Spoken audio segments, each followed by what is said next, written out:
एक बार फिर आप सबका हमारे इस नए वीडियो में स्वागत है और आज हमारा पूरा फोकस होगा कि संस्कृत लैंग्वेज भाषा सेकंड में जब आप संस्कृत चूज़ करते हैं तो उस लैंग्वेज को हम थोड़ा सा आसान कैसे बना सकते हैं। क्योंकि जहाँ तक मेरा एक्सपीरियंस है, मैंने भी सेकंड लैंग्वेज में संस्कृत को चूज़ किया था, क्योंकि मुझे पता है कि भाषा जो फर्स्ट होती है लैंग्वेज हमारी और जो सेकंड लैंग्वेज होती है, जो पेडागोजी होती है, काफ़ी हद तक मैच करती है।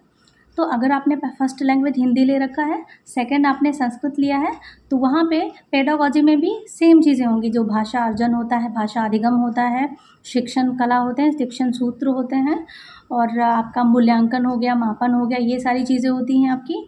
और सतत और व्यापक मूल्यांकन, ये सारी चीज़ें सेम चीज़ें आपकी हिंदी में भी रहती हैं, सेम चीज़ें आपकी वो देखने का आपको संस्कृत में भी मिलेंगी।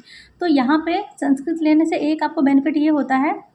देखिए, अगर हम पहले बात करें कि आपको जो ये पैसेज होता है, जो ये हमारा गद्यांश होता है, इसको करने की, तो गद्यांश को यहाँ पे इंग्लिश की अगर हम तुलना में इस संस्कृत की बात करें तो यहाँ पे संस्कृत थोड़ा-सा आपके लिए ईज़ी हो जाती है। क्यों? क्योंकि यहाँ पे हम पूरी एक लाइन पढ़ के, हो सकता है एक क्वेश्चन का आंसर सिर्फ लाइन पढ़ के निकाल सकते हैं। मतलब वो जो एक टैग वर्ड्स होता है, जैसे यहाँ पे संप्रेषण क्षमताया लिखा है, तो हम ऊपर पैसेज में जाके जहाँ पे संप्रेषण क्षमताया होगा, वहाँ पे हम क्वेश्चन को उस टैग वर्ड के थ्रू निकाल सकते हैं। इतना हमें पता चल जाएगा कि यहाँ पे क्या पूछ रहा है, तो हम उस टैग वर्ड्स के अकॉर्डिंग चीज़ों को, आंसर्स को वहाँ से पता कर लेंगे। अब संस्कृत में तो ऐसा होता है, इंग्लिश अगर आपने ली है तो इंग्लिश में ये होगा कि पहले आपको उसका अर्थ जानना होगा। पता लगे कोई ऐसी मीनिंग आ गई जिसका आपको अर्थ ही नहीं पता है, तो वहाँ पे आपके लिए जो पैसेज का आंसर निकालना थोड़ा-सा टफ हो जाता है। संस्कृत में पैसेज उतना टफ नहीं होता है जितना थोड़ा पेडागोजी में दिक्कत आती है। मतलब अगर मार्क्स कटते हैं तो पेडागोजी में ज़्यादा कट जाते हैं, क्योंकि वहाँ पे पेडागोजी में अब हमें अगर अर्थ नहीं पता है तो हम समझ नहीं पाएंगे कि क्वेश्चन क्या कह रहा है, कि एक बच्चे को कैसा वातावरण देना चाहिए। थोड़ा सा समझ में चीज़ें आती हैं, पर कभी कभी गलत हो जाता है।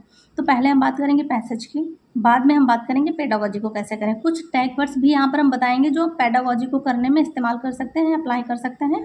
और अपने क्वेश्चंस को, जैसे जो क्वेश्चंस आपको बिल्कुल नहीं आता, वहाँ पे आप उस टैग वर्ड्स को अप्लाई करके अपने क्वेश्चन को सही कर सकते हो। बहुत मायने में क्वेश्चन सही हो जाते हैं टैग वर्ड्स के थ्रू, क्योंकि कुछ होते हैं कि ये चीज़ें तो होती ही हैं, तो वहाँ पे अगर आप उस चीज़ों को करते हो तो वो आपके लिए थोड़ा-सा ईज़ी हो जाएगा। अब यहाँ पे अगर हम बात करें गद्यांश की, तो गद्यांश नॉर्मली सिर्फ आपको इतना छोटा नहीं आता है कि आप पूरा पढ़ लेंगे, तो गद्यांश आपको पहले नहीं पढ़ना है। गद्यांश करने से पहले आपको पढ़ना नहीं है, पहले आपको क्वेश्चन पे जाना है, फिर आपको पहली और दूसरी लाइन पढ़नी है। आपको एक टैग वर्ड पकड़ना है कि पूछा क्या है। जैसे आप इतना समझ जाएंगे कि जैसे पहला क्वेश्चन मैं पढ़ रही हूँ जो प्रीवियस ईयर का है, कि संप्रेषण क्षमताया इत्यस्मिन् पदे का समासः वर्तते। अब आपको पता चला यहाँ पे समास पूछ दिया जाता है, संधि पूछ दी जाती है। तो इन चीज़ों का मोटा मोटा आपको नॉलेज होना ज़रूरी है, क्योंकि आपको अगर बिल्कुल भी चीज़ों का पता नहीं होगा तो क्वेश्चन वहाँ पे गलत होने के चांस हो जाएंगे, फिर आपका 1 नंबर चला जाएगा। और संस्कृत अगर भाषा सेकंड में आपने संस्कृत ली है तो अपना कम से कम जो ये पैसेज वाला होता है ये नंबर मत कटने दीजिए, क्योंकि आप मान के चलिए पेडागोजी आप कितना भी अच्छा करें, वहाँ पे आपके क्वेश्चंस गलत हो ही जाते हैं। क्योंकि संस्कृत में मैंने खुद एक्सपीरियंस करा है, क्वेश्चन दिया होगा और सिर्फ एक ना उसी में जुड़ा दिया होगा, मतलब एक ना सिर्फ जुड़ा होगा, वो आपको पता भी नहीं चलेगा, लगेगा संस्कृत में ही ना है, लेकिन वो ना का मतलब नेगेटिव होता है। वहाँ पे आपको नेगेटिव ऑप्शन चूज़ करने होते हैं और हम टैग वर्ड के थ्रू वहाँ पे पॉजिटिव ऑप्शन चूज़ करके क्वेश्चन को कर देते हैं, वहाँ पे हमारा क्वेश्चन गलत हो जाता है। तो आप जितना ज़्यादा हो सके गद्यांश में जो ये 15 नंबर होते हैं, यहाँ से 12-13 नंबर निकालने की पूरी कोशिश करिए। बाकी का जो बचा वो आप उसमें जो आपका पेडागोजी है वहाँ से आप कोशिश करिए निकालने की। तो वो टैग वर्ड्स के थ्रू हम बताएंगे आप कैसे निकाल सकते हैं। तो इसमें पहले आपको ये करना है, क्वेश्चंस पे जाना है, टैग वर्ड पकड़ना है। अब जैसे यहाँ पे समास पूछ दिया गया तो उसमें समास आपको पता होना चाहिए, इतना थोड़ा बहुत मोटा मोटा आपको पता होगा। हिंदी आपने पढ़ी है, संस्कृत पढ़ी है, वो चीज़ आप यहाँ से कर लीजिए। लेकिन आप क्वेश्चन पढ़िए, टैग वर्ड पकड़िए और उसी तरह से आप क्वेश्चंस को करते रहिए।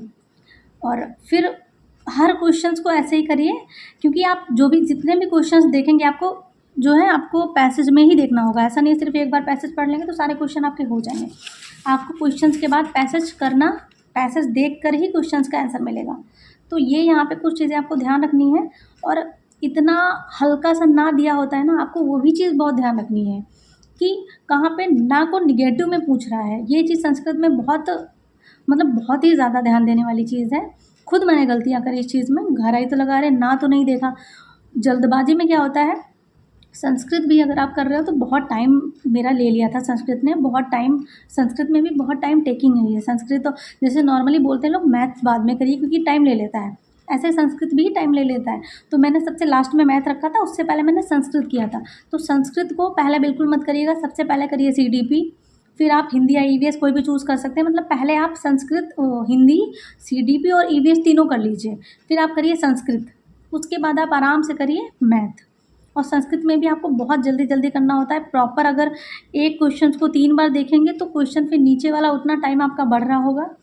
तो आपको कोशिश ये करनी है कि कम से कम समय में अपनी चीज़ों को करना है, तो वो चीज़ें यहाँ पे हो जाती हैं। आप पहले क्वेश्चन पढ़िए, फिर टैग वर्ड्स के थ्रू आप वहाँ पे जाके अपने क्वेश्चंस को उसी पूरे पैसेज को पढ़ लेंगे, वहाँ से आपको आंसर मिल जाएगा।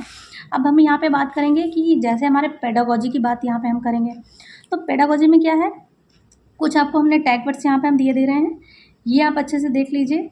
इन टैग वर्ड्स को आपको अच्छे से समझ लेना है, और जो क्वेश्चन आपको अच्छे से समझ में आ रहा है उसको आप लगाइए, बिल्कुल कॉन्फिडेंटली लगाइए। जो क्वेश्चन आपको नहीं समझ में आ रहा है तो आपको छोड़ना बिल्कुल नहीं है, आपको थोड़ा बहुत 2-3-4 बार इनको पढ़ लेना है, आपको समझ में आ जाएगा कि हाँ ऐसा ऐसा है। और हिंदी से ही थोड़ा रिलेट करके जो है, आपने अगर हिंदी फर्स्ट ली होगी तो थोड़ा रिलेट करके ही संस्कृत होती है। अगर आप बहुत अच्छे से पढ़ेंगे तो थोड़ा थोड़ा आपको समझ में आएगा। आप नहीं भी संस्कृत को आपको सही से आता है अर्थ निकालना, फिर भी काफ़ी चीज़ें समझ में आती हैं। बस आपको ध्यान देना है कि ना कहाँ पर लिखा है, कहाँ पर हमको नेगेटिव क्वेश्चन पूछा है, ठीक है, कहाँ पे हमको नेगेटिव ऑप्शन देखना है। पता लगे 3 ऑप्शन पॉजिटिव होंगे, 1 नेगेटिव ढूंढना होगा। और हमने क्या किया, हमने क्वेश्चन पढ़ा जल्दी में क्योंकि प्रेशर होता है वहाँ पे एग्जाम सेंटर में। हमने क्वेश्चन पढ़ा और क्या किया, जो सबसे पॉजिटिव लगा उस पर टिक कर दिया। तो ये चीज़ बहुत अच्छे से ध्यान रखनी है, क्वेश्चन इतने अच्छे से पढ़ना है कि अगर क्वेश्चन नेगेटिव में पूछा गया है तो वो आप समझ जाएँ।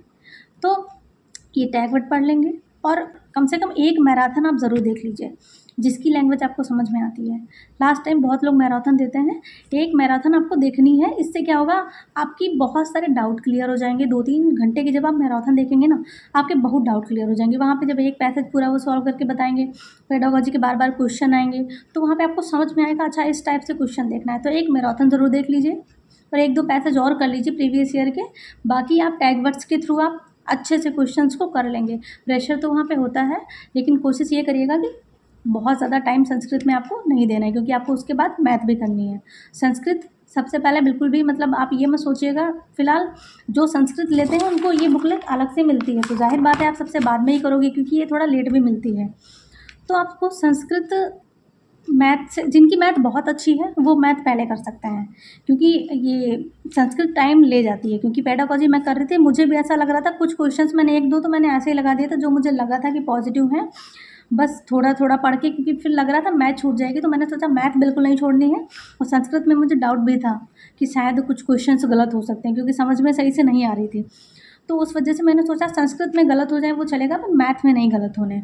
तो जल्दी जल्दी से मैंने ये करके फिर अपना मैथ किया। तो ये कुछ चीज़ें हैं, इन टैग वर्ड्स को 4 से 12 आप अच्छे से पढ़ लीजिएगा। आपका थोड़ा-सा आपको हेल्प मिल जाएगी आपके एग्ज़ाम में। जब बैठेंगे बहुत प्रेशर होगा तो हेल्प मिल जाएगी। बाकी चीज़ों को करेंगे, प्रैक्टिस आपको जो है परफेक्ट बना देगी।